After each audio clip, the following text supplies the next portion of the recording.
मनसेच्या विद्यार्थी सेनेचा वर्धापन दिनाचा मुंबईमध्ये आज मेळावा पार पडला। यावेळी अमित ठाकरे यांनी या मेळाव्याला मार्गदर्शन केलं। अमित ठाकरेंचं लाईव्ह भाषण सुरू होतं, मात्र बोलताना अमित ठाकरे अचानक भाषण विसरले। देशाच्या आणि राज्याच्या परिस्थितीवर बोलता बोलता त्यांना भरून आलं आणि ते भावुक झाले। काही काळ काय बोलायचं हेच त्यांना सुचेना, ते ब्लँक झाले आणि मी भाषण विसरलोय, परत येतो असं सांगून चक्क स्टेजवरून निघून सुद्धा गेले। त्यामुळे या कार्यक्रमात उपस्थित असलेले मनसैनिक सुद्धा अवाक झाले।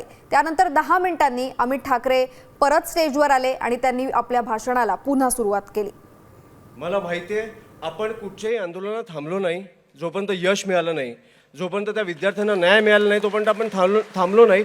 पण आपण हे सगळे आंदोलन विसरले पाहिजे, आपण पुढे गेलो पाहिजे। कारण आता राज्याची परिस्थिती काय झाली आहे, देशाची परिस्थिती काय झाली आहे हे आपण बघितलं पाहिजे।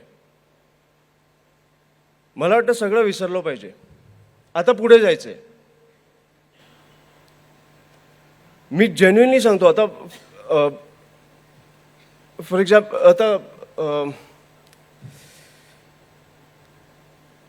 आता मी विसरायला लागलोय तुमच्या उत्साहामुळे, पण जेन्युइनली मी खरंच आता मला खरंच सुचत नाही, मी येतो परत, थांबा।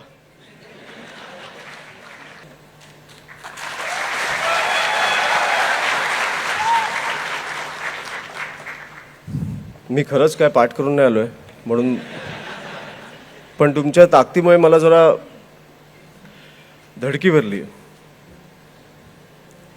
मी जेन्युइनली सांगतो, मी आज आता आधीचं आठवतंय ना का परत बोलू?